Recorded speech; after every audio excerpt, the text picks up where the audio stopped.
Buenos días. Es un gusto verles. Nuestros hermanos siempre nos piden que se puedan sentar lo más adelante posible, por favor. Y damos gracias al Señor por estar reunidos en torno a la palabra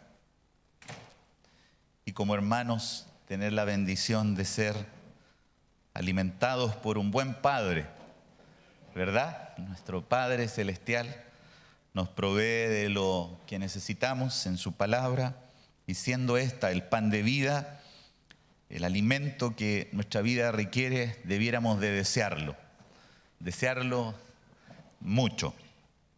Bienvenidos y vamos a ir a la palabra, Efesios capítulo 2, en el capítulo 2 estamos aún, espero terminar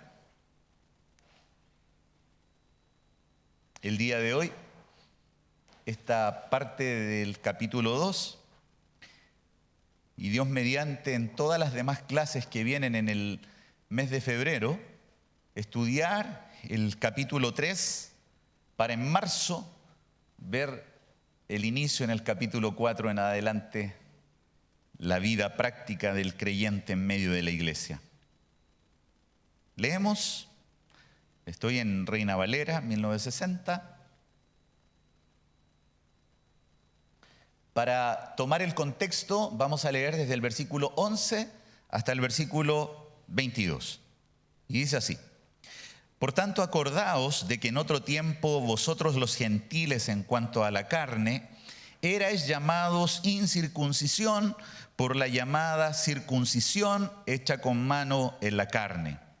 En aquel tiempo estabais sin Cristo, alejados de la ciudadanía de Israel y ajenos a los pactos de la promesa, sin esperanza y sin Dios en el mundo. Pero ahora, en Cristo Jesús, vosotros que en otro tiempo estabais lejos, habéis sido hechos cercanos por la sangre de Cristo. Porque Él es nuestra paz, que de ambos pueblos hizo uno, derribando la pared intermedia de separación, aboliendo en su carne las enemistades, la ley de los mandamientos expresados en ordenanzas, para crear en sí mismo de los dos un solo y nuevo hombre, haciendo la paz. Y mediante la cruz, reconciliar con Dios a ambos en un solo cuerpo, matando en ella las enemistades. Y vino y anunció las buenas nuevas de paz a vosotros que estabais lejos y a los que estaban cerca, porque por medio de él los unos y los otros tenemos entrada por un mismo espíritu al Padre. Así que ya no sois extranjeros ni advenedizos, sino conciudadanos de los santos y miembros de la familia de Dios, edificados sobre el fundamento de los apóstoles y profetas, siendo la principal piedra del ángulo Jesucristo mismo, en quien todo el edificio, bien coordinado, va creciendo para ser un templo santo en el Señor, en quien vosotros también sois juntamente edificados para morada de Dios en el Espíritu. Oremos. Padre, te damos a ti toda la gloria, la honra y reconocemos que solo tú eres Dios, que en medio de todo el universo no hay nadie como tú. Eres incomparable, pero aparte de ser incomparable, tú eres el único Dios verdadero. Y queremos, Señor, en esta hora disponer nuestra vida, aunque nos cuesta negarnos a nuestros pensamientos y a muchas cosas que deseamos. Te rogamos en esta hora, ayúdanos para disponer todo nuestro ser a la orientación de tu palabra. Y permítenos, Señor, al oírla, que nuestra vida pueda ser edificada, alimentada, sustentada, corregida, conforme a tu propósito. De tal manera, Señor, que seamos guiados a arrepentimiento y nuestra vida pueda ser santificada. Señor, tu palabra alumbra, que esa verdad alumbre hoy en nuestras vidas. Donde hay oscuridad, Señor, tu luz pueda alumbrar para traer vida conforme a lo que tú has dispuesto en la persona de Cristo. Hoy anhelamos, como cada día, que tu Espíritu, Señor, guíe nuestro ser para que tú seas honrado y nosotros edificados. Oramos en el nombre de Jesús. Amén. Hemos recorrido el libro de Efesios desde que el apóstol Pablo comienza a escribir la carta y vamos viendo la progresión que particularmente se genera en que el apóstol le escribe a la iglesia para señalar toda la obra que Dios hace para salvar y rescatar, ¿verdad? Dios ha hecho una obra. Esa obra no la comenzó simplemente a pensar como un plan B cuando el hombre cayó, sino que la misma palabra en el capítulo 1 nos revela que antes de la fundación del mundo, Dios ya había considerado salvar a los hombres por medio de la obra redentora de Jesucristo en la cruz. Él escogió, no porque nosotros seamos de algunas características particulares que le agraden a Dios. Es muy importante esto y lo enfatizo en cuanto a que no nos gusta que seamos denominados pecadores, pero la verdad es que para poder ser alcanzados en salvación es importante considerar que nosotros somos pecadores, que no tenemos la posibilidad de salvarnos a nosotros mismos si no hay una intervención de Dios. Eso nos revela el capítulo 1. Y ruega el apóstol Pablo también que cada uno de nosotros vayamos teniendo un espíritu de sabiduría y de revelación en el conocimiento de nuestro Señor Jesucristo, para que seamos capaces de comprender algunas cosas que son difíciles para nosotros. ¿Cuánto nos gustaría, creo, a cada uno, el que hoy podamos recibir una mayor revelación de lo que no conocíamos antiguamente? Pero amados, esta revelación, este conocimiento de Dios es progresivo. ¿Qué quiere decir esto?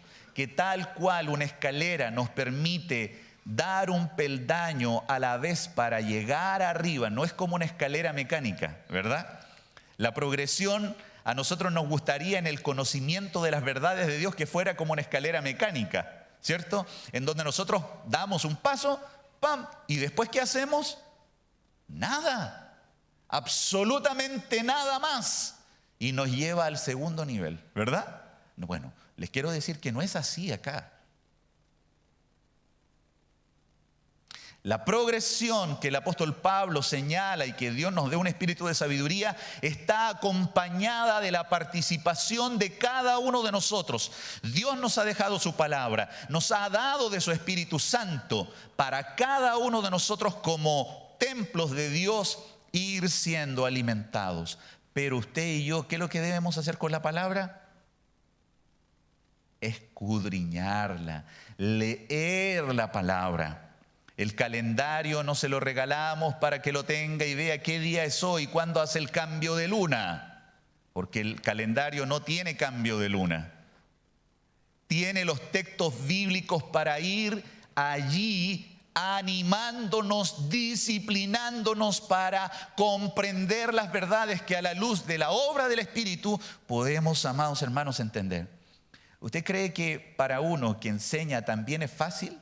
De ninguna manera.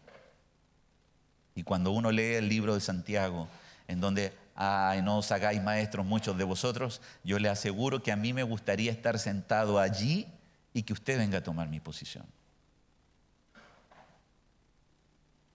No os hagáis muchos maestros, sabiendo que acarrearéis mayor condenación.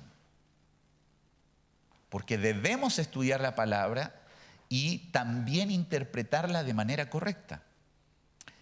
Cuando Dios nos revela por el medio del capítulo 1 de que necesitamos conocer estas cosas, nos lleva a comprender cuál es la posición de Cristo. Y el capítulo 1 termina con que Cristo es cabeza de la iglesia.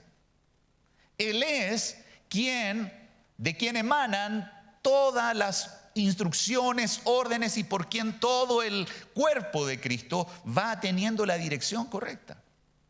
Pero le recuerda una vez más al pueblo gentil de que somos salvos por... ¿Qué significa gracia? Somos benefactores o beneficiarios de la bondad de Dios, hombres y mujeres que merecíamos juicio, que merecíamos castigo. No se olvide, dignos de castigo, dignos de juicio, Dios nos provee de salvación. Y esta salvación no es por obra. Esta no es que Dios va a mirar, hoy día vinieron a la escuela bíblica, ya estos hermanos, todos los que están en la escuela bíblica, punto, una carita feliz, ya ellos están ganando el cielo, No es por obra. No es porque mi abuelita, mi abuelito, mi papá y todos hicieron esto, otro y nos lo ganamos. No, porque bendita es la palabra cuando dice no por obras para que nadie se gloríe. Amados hermanos, somos cachiporra, unos más que otros. Nos gusta que nuestro nombre ojalá saliera en el diario y en primera plana, justamente para que seamos reconocidos como personas dignas, honorables, pero a la verdad no lo somos. Si en primera plana saliéramos, amados hermanos, debiéramos de salir con el gran eslogan, he aquí un pecador. Y la segunda parte es lo que nosotros debemos entender, salvos por gracia. Nos gustaría que el soy un pecador saliera chiquitito, para que no se notara tanto. Pero eso es lo que la palabra de Dios nos enseña. A causa de esto, el capítulo 2 comienza mostrándonos que el apóstol hace nuevamente un énfasis indicando de que los gentiles, ya que no fuimos elegidos en primera instancia, y quiero mencionarlo bien esto, no fuimos elegidos en primera instancia para ser el pueblo por medio del cual se cumplirían las promesas. Él hace la observación de que no éramos llamados circuncisión por la llamada, éramos llamados incircuncisos por la llamada circuncisión, estábamos sin Cristo, estábamos lejos de la ciudadanía de Israel, ajenos a los pactos de la promesa, sin esperanza y sin Dios en el mundo. Es decir, el estado de cada uno de aquellos que estaban leyendo esta carta era un estado completamente condenado, tal cual, o ajeno, sin esperanza y sin Dios, como dice también el capítulo 2 al principio. Y aquí en el versículo 13, estoy contextualizando, pero ahora en Cristo Jesús, ningún beneficio y ninguna obra nuestra reemplaza o puede también ser un aporte que nos permite alcanzar todo lo que ahora Dios nos dice que hemos alcanzado de la persona de Cristo. Dice, pero ahora en Cristo Jesús. Pero ahora en Cristo Jesús, vosotros que en otro tiempo estabais lejos, habéis sido hechos cercanos, y vuelvo a decir, por la sangre de... Qué maravilloso como enfatiza Cristo. Porque Él, ¿quién es? ¿A quién se refiere Él? Porque Él. ¿A quién se refiere? A Jesucristo. Porque Él es nuestra paz, que de ambos pueblos, a causa de todas las enemistades que habían, hizo uno, derribando la pared intermedia de separación. ¿Quién la derribó? Cristo. ¿Cómo lo hizo? Aboliendo en su carne, es decir, en su cuerpo, por medio del sacrificio que Él hizo, abolió. ¿Se acuerdan que nos enseñaban en historia? Estos son conceptos que nos enseñaban en historia. Abolió, ¿verdad? Es decir que, perdón, no les escucho bien. Eliminó, ¿cierto? Abolió, dejó sin efecto. Eso es abolir, dejar sin efecto en su carne, es decir, el cuerpo de Cristo. Hoy día escuchaba la predicación de un hermano que ustedes conocen, Álvaro Alarcón Novoa, que anteayer era soltero, hoy día está casado. Y él predicaba ayer sobre Juan capítulo 1, versículo 1 al versículo 4. Y amados hermanos, qué importante es reconocer en la iglesia de Dios que Jesucristo es Dios. Algo que hoy día usted puede ver a personas que salen de dos en dos los días jueves y los días sábados, y que a veces los encontramos acá en la calle cuando venimos al templo. Los testigos de Jehová niegan que Jesucristo sea Dios. Pero lo que nosotros creemos, según lo que dice la palabra, que en el principio era el Verbo, y el Verbo estaba con Dios, y el Verbo era Dios. Importante es, versículo 14 también de Juan, y el Verbo se hizo carne. Bien, y habitó entre nosotros y vimos su gloria, gloria como la del unigénito del Padre, lleno de gracia y de verdad. Pero cuando nosotros hablamos de que, y quiero enfatizar, que el Verbo se hizo carne, es algo muy importante que entendamos que aquel Jesús de Nazaret es el Hijo de Dios, coexistente, coeterno, consubstancial con Dios. Es decir, es Dios encarnado. ¿Y por qué se debía encarnar? Porque por medio de la encarnación Él sustituiría a una humanidad cargada de pecado que había recibido la sentencia en Génesis 3, en donde si comía, capítulo 2, perdón, Dios le dijo a Adán: si tú comes del árbol del conocimiento del bien y del mal, ciertamente morirás.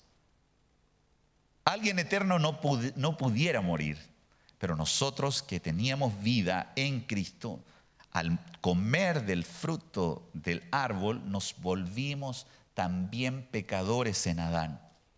Y por lo tanto, hay textos que recordar: el alma que pecare, Romanos 3:23, por cuanto todos pecaron, estamos destituidos de la gloria de Dios. La encarnación, particularmente de Jesucristo, es para tomar el lugar del hombre que, a causa de su pecado, merece la muerte en juicio.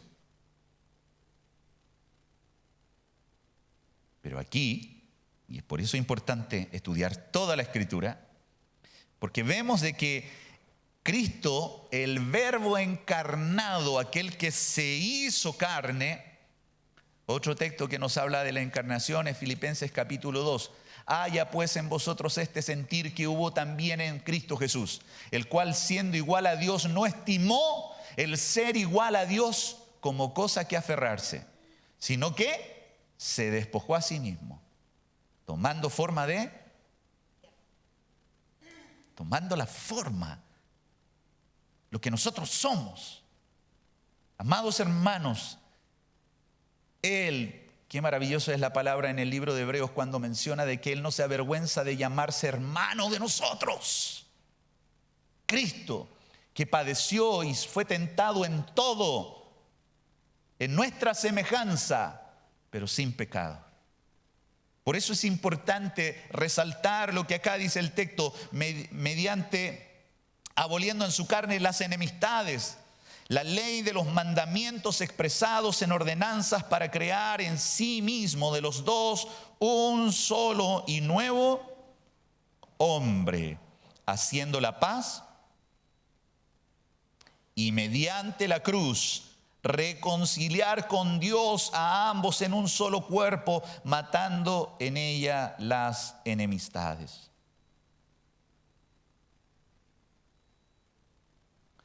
En el libro de Santiago, me estoy cambiando de versión, pero denme un minutito. Vayan al libro de Santiago.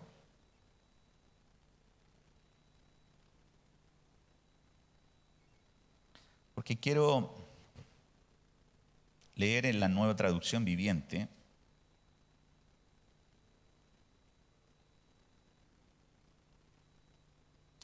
Pues Cristo mismo, voy a leer, vayan a Santiago en el capítulo 4, pero yo voy a leer en Efesios capítulo 2 aún. Pues Cristo mismo nos ha traído la paz. Él unió a judíos y a gentiles en un solo pueblo cuando por medio de su cuerpo en la cruz derribó el muro de hostilidad que nos separaba. Lo logró al poner fin al sistema de leyes, de mandamientos y ordenanzas. Es decir, cuando Cristo murió en la cruz del Calvario, Él cumplió la ley. ¿Usted sabe que los judíos no se podían acercar a la casa de un gentil? ¿No se podían acercar a la casa de un extranjero? Ustedes muchos quizás han visto Jesús de Nazaret en la versión de Franco Sefirelli. Y me llama mucho la atención cuando Pilato empieza y entra, ¿cierto?, a su palacio y empieza a llamarle la atención a sus soldados y le dice, quiero descansar. Y él dice, no, tenemos un problema.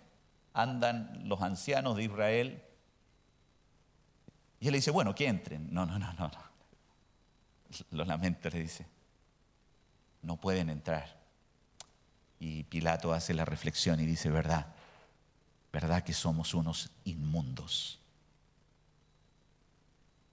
Con la muerte de Jesucristo en la cruz, amados hermanos, todo lo que de alguna manera nosotros estábamos obligados a cumplir para poder ser aceptos delante de Dios. No se olvide que el que quebranta un mandamiento de la ley se hace culpable de toda la ley.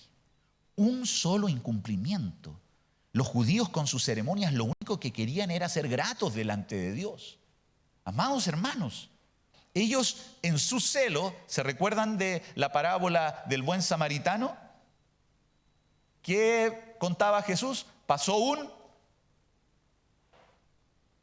levita y miró a aquel que estaba allí. ¿Y qué es lo que hizo? Pasó porque estaba prohibido para un levita tocar a un muerto. Y pasó un sacerdote de la misma manera. Ellos lo que veían era más importante la obra de Dios, cuando lo que Jesucristo le dice, lo más importante al cumplir la ley de Dios es que ames a tu prójimo. Pero ellos no lo entendían, entonces todo lo consideraban en ritos. Por eso, amados hermanos, no consiste en qué tan bueno tú cantes o qué tan bien cantes. No consiste en la cantidad de bienes y de cosas que tú y yo podamos entregar para que la iglesia del Señor pueda ser bendecida y nuestro nombre quizás pueda allí ser un poco más reconocido. No. Toda la gloria es de nuestro Dios. No consiste en que nosotros somos mejores delante de Dios porque cumplimos tan bien. Yo les llamo a llegar a la hora porque debemos ser disciplinados y porque esto glorifica a Dios. No solo en el templo. Cuando me llaman a una reunión y yo debo estar en aquella reunión, debo estar anticipadamente en aquella reunión porque dice, oh, qué diferente es él. Usted es inglés. No, soy hijo de Dios. Mi ciudadanía no es terrenal. Qué distinguido es usted. ¿Y por qué es tan distinguido? Bueno, porque Dios hace sabio al sencillo. Y eso lo hace por medio de su palabra. Vuelvo nuevamente al texto. El hecho de que Dios, por medio de Jesucristo, haya logrado poner fin al sistema de leyes y mandamientos y ordenanzas, hizo la paz entre judíos y gentiles al crear de los dos un solo y nuevo pueblo en él. Cristo reconcilió a ambos grupos con Dios en un solo cuerpo por medio de su muerte en la cruz, y la hostilidad que había entre nosotros quedó destruida. ¿Por qué los tengo en Santiago? Porque, amados hermanos, nosotros éramos enemigos de los judíos a causa de que no éramos el pueblo escogido. Y Dios, a causa de la muerte de Jesucristo en la cruz, de los dos hizo un solo y nuevo hombre en Cristo. Pero las enemistades con Dios, ahora los judíos nos pueden decir, estamos bien, ya los derechos humanos incluso nos pueden favorecer para esta relación. Muchos pueden verlo así, no necesariamente la muerte de Cristo. Pero ¿y qué de la enemistad con Dios? ¿Y por qué los tengo en Santiago? En Santiago capítulo 4, mi Biblia tiene como título o un subtítulo la mundanalidad. Yo sé que la de ustedes quizás no lo tiene. Pero cuando el apóstol Santiago, el medio hermano de Jesús, hace observación aquí y él comienza a mostrar cómo es el hombre. Y mire cómo lo muestra, para llegar al punto. ¿De dónde vienen las guerras y los pleitos entre vosotros? Hablando de enemistades. ¿No es de vuestras pasiones, las cuales combaten en vuestros miembros? Codiciáis y no tenéis, matáis y ardéis de envidia. Y no podéis alcanzar. Combatís y lucháis, pero no tenéis lo que deseáis porque no pedís. Y aquí dice, pedís y no recibís. ¿Por qué? Porque pedís mal. ¿Y cómo se pide mal? Él dice, para gastar en vuestros deleites. Anteriormente, en el mismo capítulo, ahí él hace mención de las pasiones. Pasión y deleite habla de lo mismo, tiene la misma raíz, es decir, una saciedad por lo que nosotros creemos que necesitamos y lo que nos hace sentir bien. Deleitarnos en algo. Pasión es lo que deseamos. Bueno, aquí viene lo potente en el versículo 4. Oh almas adúlteras. Oh almas adúlteras. Signos de exclamación. ¿No sabéis que la amistad del mundo es enemistad contra Dios? Cualquiera pues que quiera ser amigo del mundo, se constituye en enemigo de Dios. ¿O pensáis que la Escritura dice en vano, el Espíritu que Él ha hecho morar en vosotros nos anhela celosamente? Celosamente,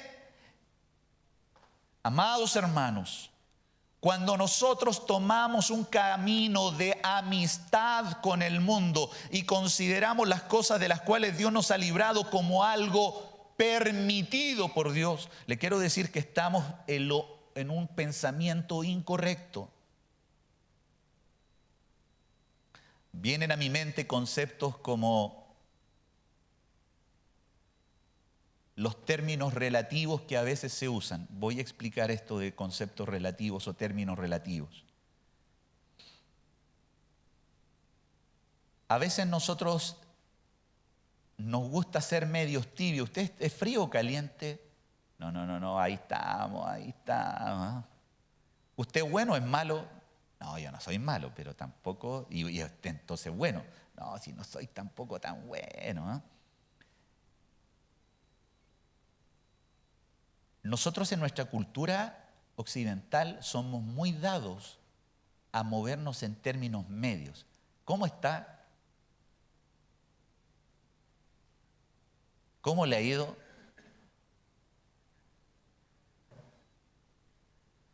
Y el más o menos, ¿dónde nos deja? En una posición intermedia. Usted me ama, y uno se pone medio color. Y dice, no, así como que lo amo, no. Entonces usted me odia. No, tampoco. ¿Se da cuenta? Hay términos intermedios. Me parece que en la última predicación hacía la gráfica de la puerta, en donde particularmente la puerta es un lugar en donde yo salgo y entro, es un lugar de paso. El que cree en mí, ¿cierto?, entrará y saldrá, dice en Juan capítulo 10. Bueno, ¿por qué hago esta reflexión? Y me detengo aquí. Porque justamente algunas personas piensan de que uno puede lidiar con media parte del hombre en el mundo y media parte del hombre en Dios. Eso ha hecho iglesias que deshonran a Dios. Y por lo tanto, Es el deseo de Dios, como dice aquí, y me parece muy clara la palabra de nuestro hermano Santiago, del apóstol Santiago, uno de aquellos que se sentará en los 12 tronos para juzgar a las 12 tribus de Israel. Oh almas adúlteras, ¿o ignoráis que la Escritura dice que Él los anhela celosamente? Lo que Dios justamente hace es poder, al rescatarnos de nuestra antigua manera de vivir, traernos completamente al reino de la luz. Amado hermano, hay un concepto oriental del yin yang, ¿verdad? Blanco y negro. A veces creen que uno puede lidiar con estar en un lugar y estar en otro. Amado hermano, el que tú creas o pienses que estás lidiando entre la luz y las tinieblas, la luz y las tinieblas, te quiero decir de que eso es tinieblas, no es luz. Aquí no son medias tintas las cuales Dios quiere para con nosotros. Él nos quiere completamente. ¿Por qué hago referencia a esto? Porque la enemistad con Dios también fue pagada en la cruz del Calvario. ¿Cómo se logra? ¿Cómo nosotros, amados hermanos, nos volvemos enemigos de Dios? Estamos en familia, hablen tranquilos nomás. ¿Eh? ¿Cómo? No les entiendo. Por favor, no murmullen, hablen, modulen. ¿Perdón? Cuando hacemos amistad con el mundo y en un concepto, cuando pecamos. Pecar significa oponerse a la ley de Dios, ir en contra de lo que Dios ha establecido. Por eso, amado hermano, si usted y yo es creyente, cuando nosotros pecamos, el Espíritu de Dios nos inmediatamente hace entender: Jaime, pecaste. Y uno no anda, pequé, bueno, pues para eso murió Cristo en la cruz del Calvario. No. Nos quebranta, nos entristece, nos guía a arrepentimiento. Porque, amados hermanos, ahí se nota. Y si tú quieres saber un indicador si eres creyente o no, cuando tú pecas y te da lo mismo, te quiero decir, hermano, que meditarías seriamente si eres o no un hijo de Dios. Pero al contrario, si tú eres un hombre o una mujer que en el momento de pecar tu corazón se constriñe a tal manera de que nuestra vida no vive en paz, sino que sabe que está operando en contra de Dios, el Espíritu Santo viene y dice: no, recuerda, levanta tu vista, que el que murió en la cruz del Calvario, Jesucristo, pagó por tus pecados. Pero eso no nos exime de decirle: Señor, perdóname, perdóname. En ninguna manera. A veces en nuestras oraciones falta más perdón, como también en nuestras relaciones. Por eso hago esta observación, porque la enemistad con Dios también fue allí en la cruz del Calvario. Dice el versículo 16: y mediante la cruz reconciliar con Dios los enemigos de Dios, que era completa, una humanidad completa, Efesios 2:16, y reconciliar mediante la cruz con Dios a ambos en un solo cuerpo, matando en ella las enemistades. ¿Cómo mató Jesús las enemistades?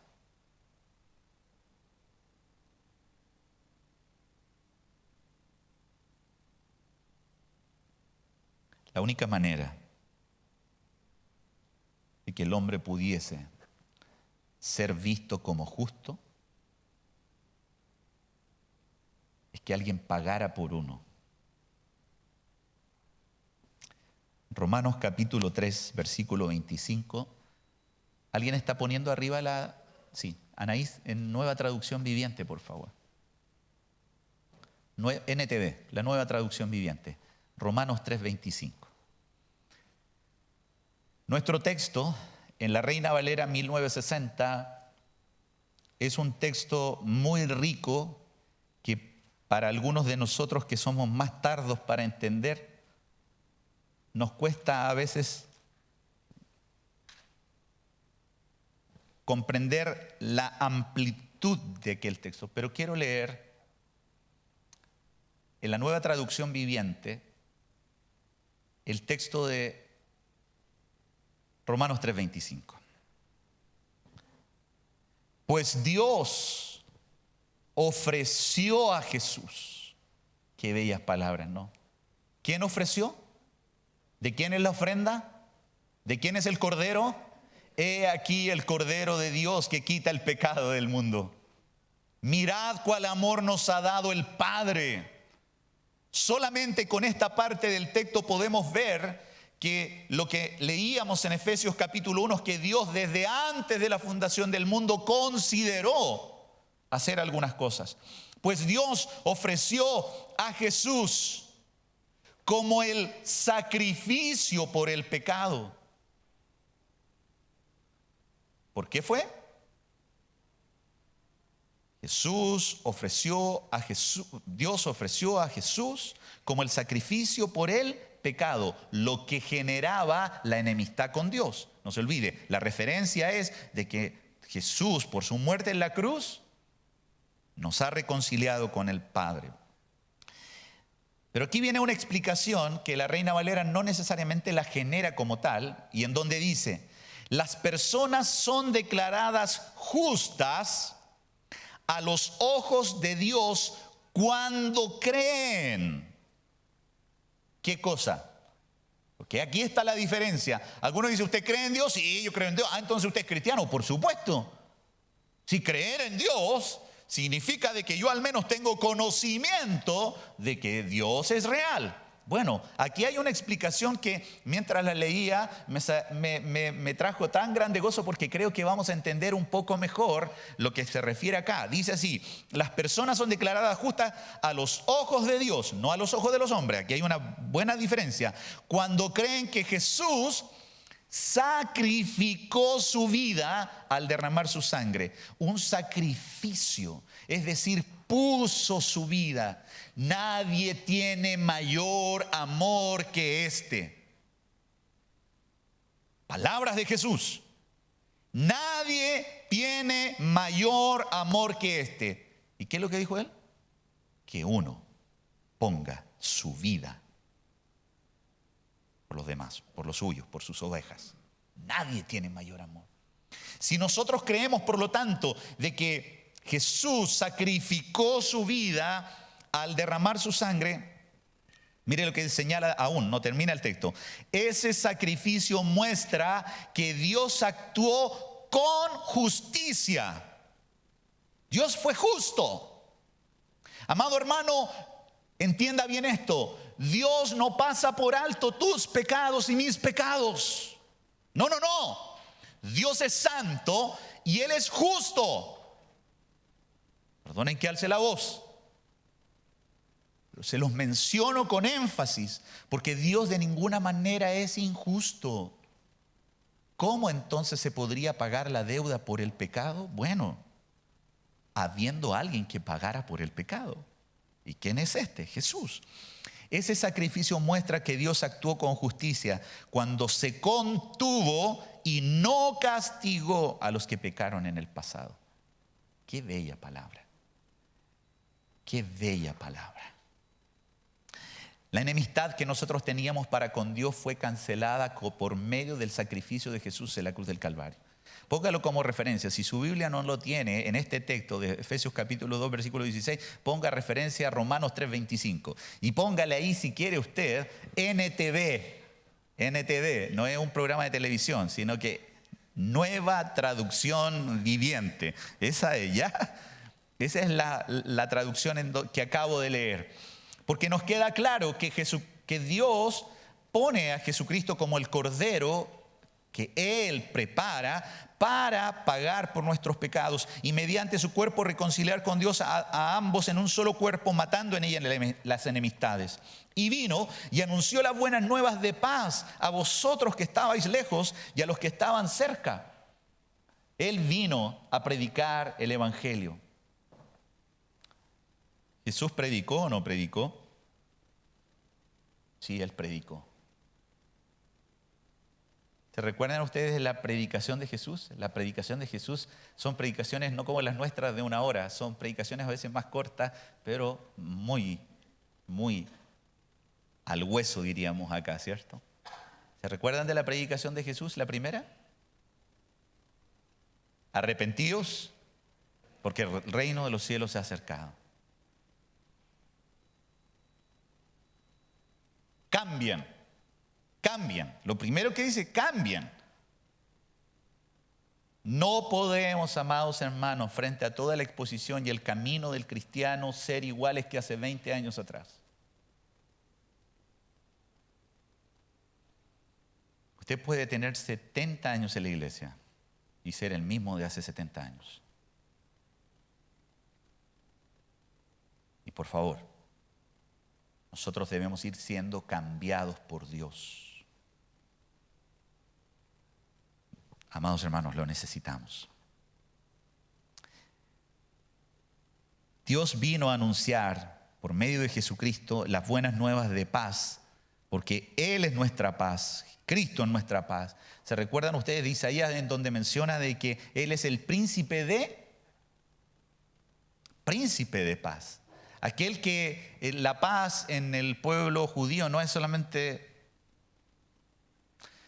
paz para el pueblo judío, ¿cierto? Ustedes, y yo me recuerdo de algunos que de repente, volviéndose medios hebreos, dicen shalom. Sí, no, shalom. Bueno, shalom hablaba de la plenitud, de la paz, no solamente de tranquilidad en relaciones, no de quietud, sino que hablaba también de plenitud. Por eso los discípulos y el pueblo hebreo hablaba de paz, de shalom. Bueno, Él es nuestra paz de haber tenido nosotros una enemistad con Dios. Ahora Él ayuda en esta nueva relación por medio de su sacrificio. Porque por medio de Él, los unos y los otros, tenemos entrada por un mismo espíritu al Padre.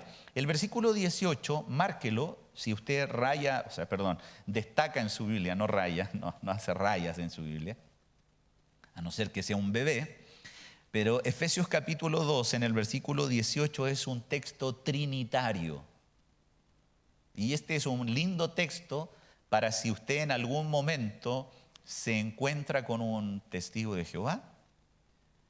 Y este es un texto un texto trinitario, contrario, en donde dice, porque por medio de Él, ¿de quién está hablando? De Cristo. Los unos y los otros tenemos entrada por un mismo espíritu al Padre. Interesante, ¿verdad? Eso es lo que Dios ha hecho con nosotros. De que ya no estamos, amados hermanos, a medio camino. Tenemos entrada para con el Padre. Nadie puede venir a mí si el Padre no lo trajere. Él lo dice Jesús en el libro de Juan. Pero también en el libro de Juan, en el capítulo 14, dice, yo soy el camino y la verdad y la vida. Y nadie viene al Padre si no es por mí. Porque Él es el camino, Él es el puente, Jesucristo es el mediador. Amén. Hebreos capítulo 10, versículo 19 al 20.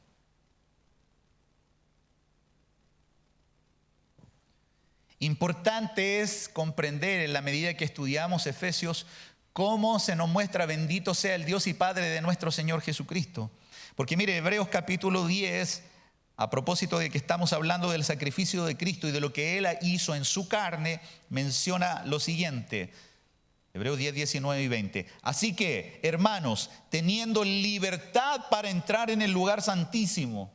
Pregunta, ¿podía el hombre, cualquiera este fuere, entrar al lugar santísimo de buenas a primeras? Estamos leyendo Éxodo, ¿verdad? Estamos en Éxodo. ¿Se puede entrar de buenas a primeras al lugar santísimo?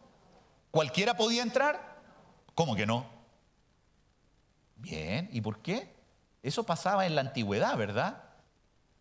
El sumo sacerdote, una vez al año y no sin sangre, ojo, podía entrar al lugar santísimo una vez al año en el Yom Kippur, en el día del perdón, presentando sangre por sus pecados y después por la del pueblo.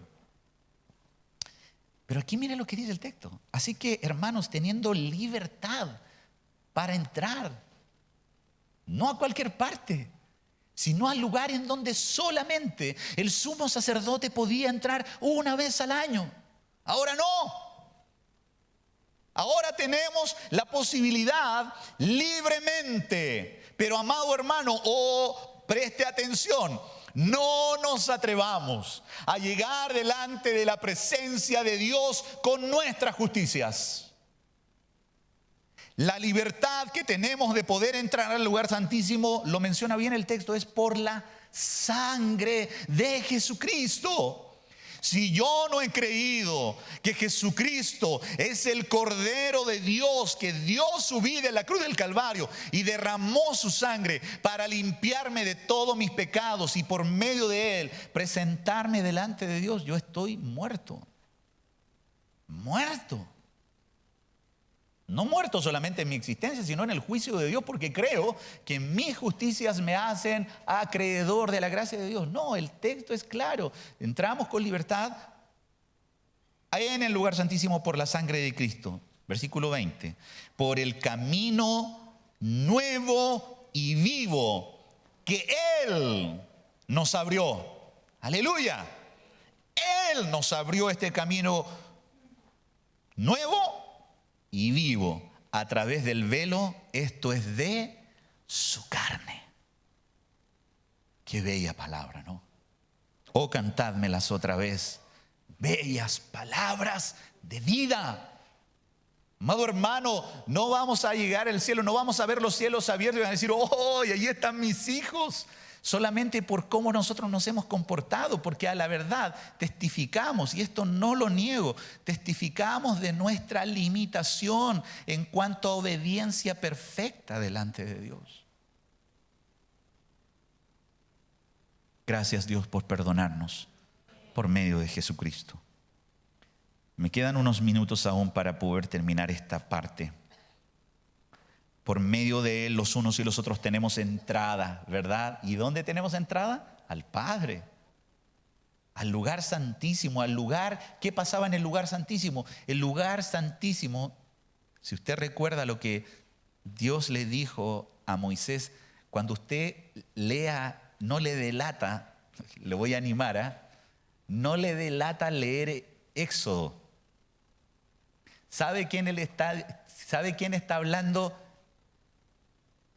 Y la harás de madera de acacia, de 2 codos. ¿Y saben quién está hablando? Dios. Yo el otro día, amado hermano, y esto se lo digo en reflexión mía mientras estaba leyendo, cuando de repente en medio de esto, perdóname Señor, eres tú el que está hablando y a mí me está causando como medio un poco lata. Perdóname Señor. Él dice allí en Éxodo, indicándole y dándole instrucciones a Moisés, y harás el arca del pacto, y le pondrás un propiciatorio, y labrarás con martillo 2 querubines, que tendrán sus caras mirando hacia el propiciatorio, y sus alas cubrirán allí. Y allí yo me revelaré. Allí yo hablaré. Cuando está diciendo que tenemos entrada al lugar santísimo, es al lugar de comunión. No es, amado hermano, que usted entra en una sala y no hay nadie. Está vacía. No hay propósito. No, cuando nos dice la palabra que estamos entrando al Padre, estamos entrando para tener comunión. Qué bendiciones cuando nos juntamos de repente con algunos, ¿no? El otro día tuvimos, dentro de la semana he tenido muchas actividades, pero estuve muy grato en una, que fue, he tenido harto movimiento, ¿eh? Y me es grato poder juntarme con mis hermanos y poder hablar de la palabra de Dios. Oír a alguien que diga, ¿tienen algún consejo que darme? Qué rico es eso, ¿eh? ¿Quién le pide consejo a uno hoy día? No, le dice uno, yo te voy a enseñar, ven. No, qué rico es cuando uno le... Bueno, ¿por qué hago esta observación? Porque cuando tenemos entrada al Padre, amados hermanos, debemos ir delante de la presencia de Dios, al lugar santísimo, no para estar solamente en un lugar y en una posición, sino para estar con alguien particular. Lo que se perdió en Edén fue comunión. Lo que se logra en Cristo es comunión. Y una comunión mucho mayor y mejor. Por eso Dios nos ayude en nuestras oraciones. Versículos 19 al 22 vamos a terminar ahora. Así que ya no soy extranjeros, ni son allegados, ni advenedizos, ¿sí? Sino que lo que somos. Somos conciudadanos.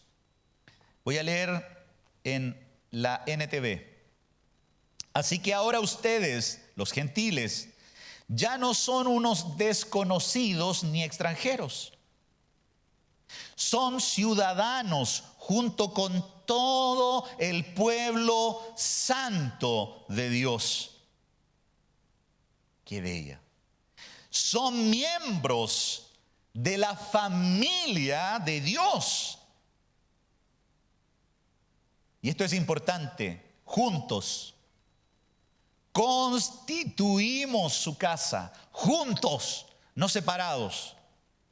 Todo aquel que crea que puede andar solo no tiene realmente la claridad de la obra de Dios. Hizo de dos pueblos uno. Nos ha hecho una nación, un cuerpo, uno. Por lo tanto, juntos, no separados, juntos constituimos su casa, la cual está edificada sobre el fundamento de los apóstoles y profetas.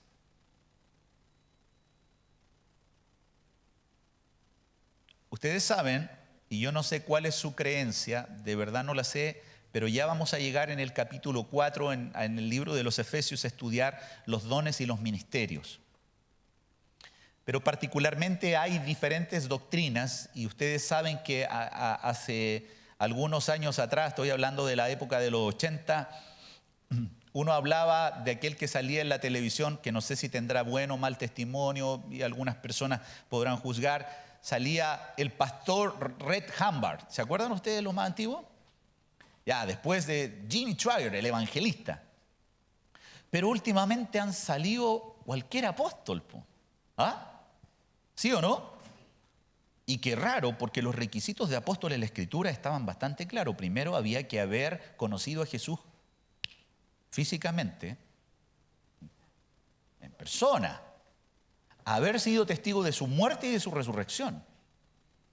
Entonces, todos aquellos apóstoles que hoy día se denominan como tal, simplemente por lo que significa el concepto apóstol, y como lo he dicho en más de una oportunidad, solamente hay 12 tronos en el cielo para los apóstoles. Entonces, allá no se juega a la silla musical. No, los 12 tronos están definidos. Ojo, los 12 tronos están definidos.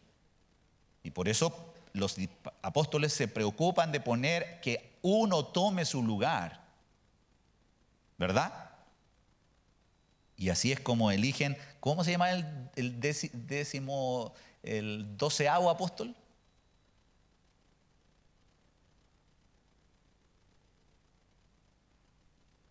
Ya, salen Hechos, ¿ya?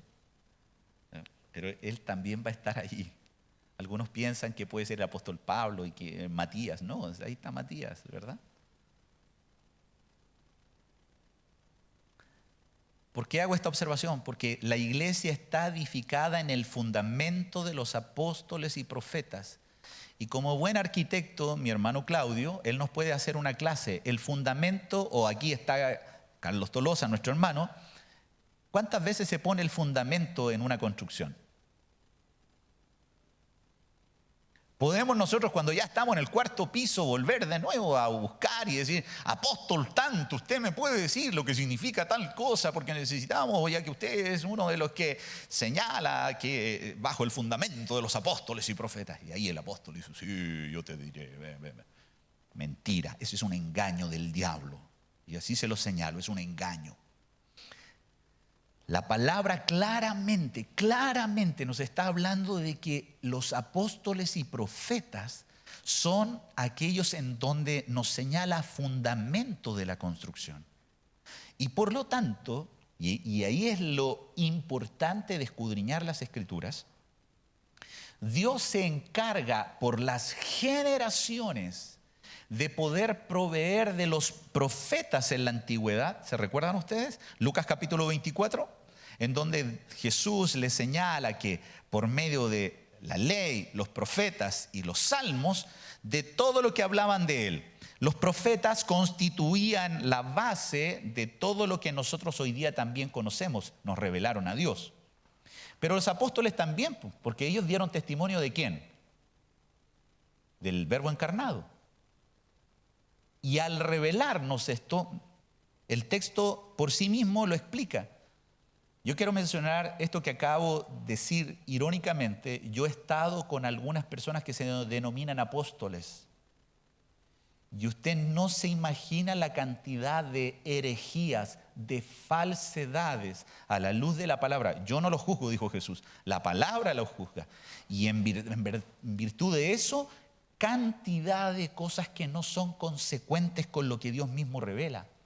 Ellos se hacen más importantes que el mismo fundamento, Jesucristo. Mire lo que dice la palabra. Edificado sobre el fundamento de los apóstoles y profetas, Dios ha usado a estos hombres y se encargó de comunicar por boca de hombres la palabra de Él para que comprendiéramos qué es lo que Él quería edificar. Pero, aclara, siendo la principal piedra del ángulo, Jesucristo mismo. Hermanos, aquí no se menciona Pedro, Pablo, Juan, Santiago, no, habla en general, apóstoles y profetas, y lo menciona como tal. Yo quiero mencionar de que de este texto he oído tantas cosas que es tan preocupante. Incluso lamentablemente caminé por un tiempo con personas que se apropiaban de este texto para decir, yo soy importante, óyeme. Publicaba en las redes sociales, no hables de tus obras. No hables de tus obras.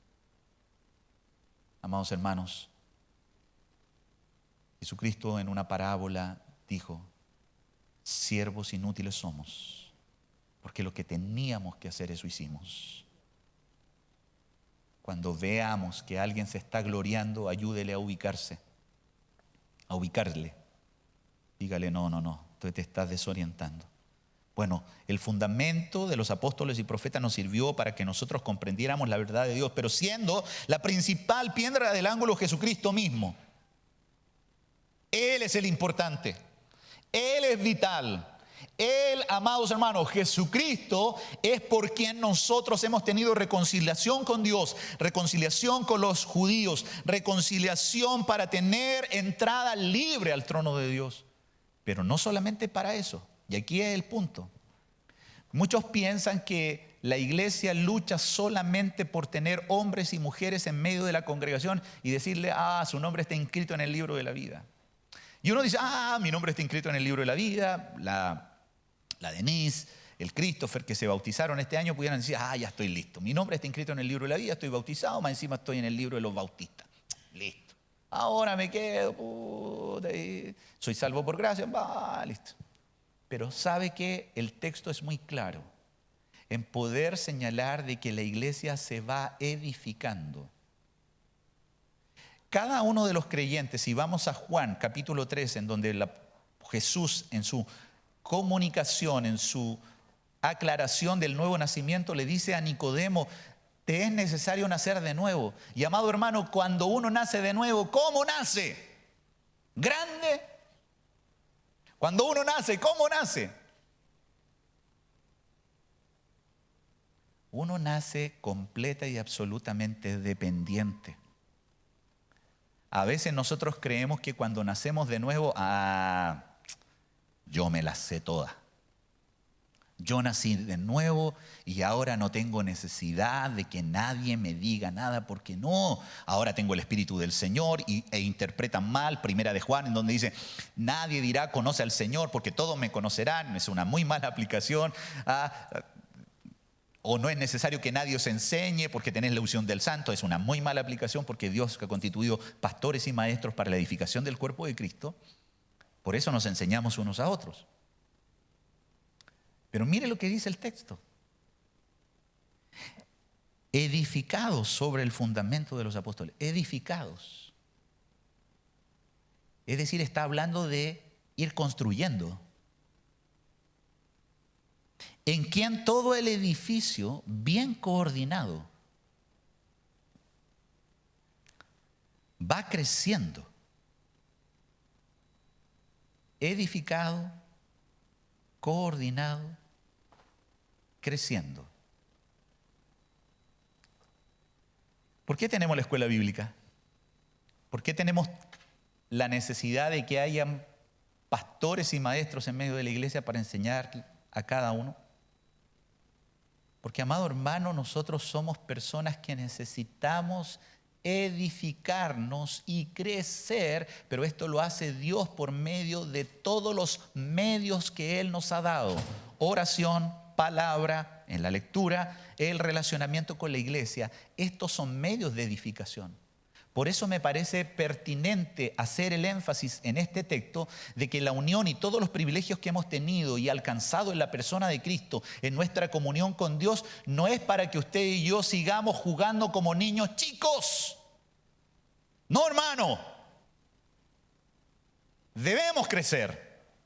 Y el llamado de Dios por medio de la palabra es a ser edificados, a crecer. Yo me alegro mucho de aquellos que nos estamos conociendo y que de repente uno los considera un poco, y déjenme decirlo, ustedes saben que yo soy uno de sus hermanos que está aquí para ayudar en todo lo que significa la edificación y el crecimiento de la iglesia.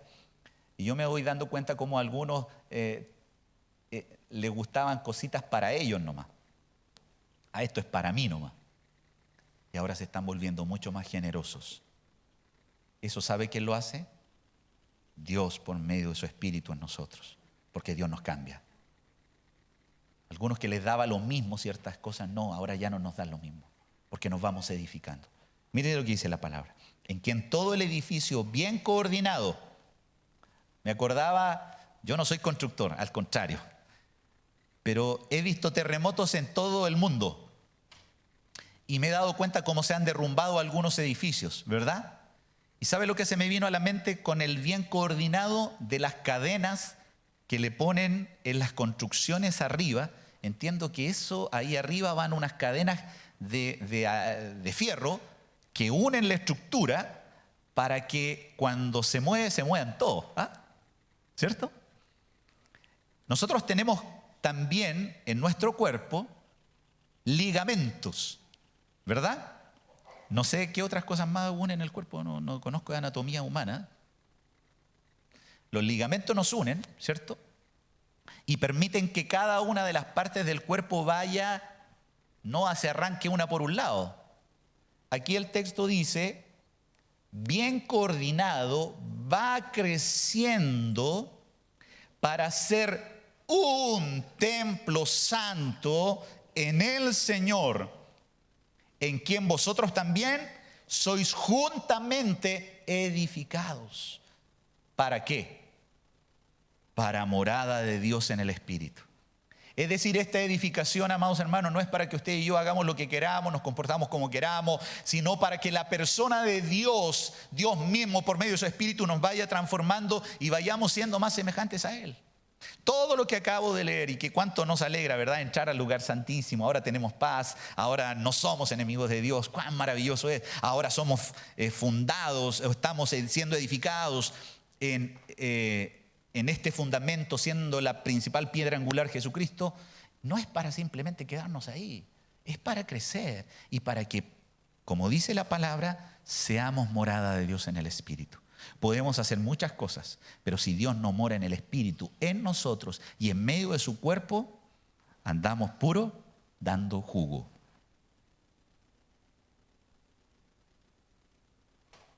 triste sería para mí que el Señor, al mirarnos a cada uno de nosotros, viera, qué lindo grupo son, pero ¿qué hay en ustedes? ¿Hay más de Cristo? Eso es lo importante. Gracias al Señor por todo lo que Él ha hecho y por todo lo que ha provisto, pero es para seguir siendo edificados, para morada de Dios en el Espíritu. Oremos. Padre, gracias por tu palabra. Tu palabra es preciosa, es valiosa. Y queremos atesorarla, Padre, en nuestros corazones. Ayúdanos a vivirla. Y al entender estas verdades, guíanos a arrepentimiento. Perdónanos, Señor. Perdóname cuando pierdo el foco de tu verdad y cuando no estamos siendo diligentes en poder dedicarnos a lo que tú quieres que hagamos. Gracias, amado Dios, por estar reunidos y porque queremos ser edificados para morada tuya en el Espíritu. Oramos en el nombre de Jesús. Amén.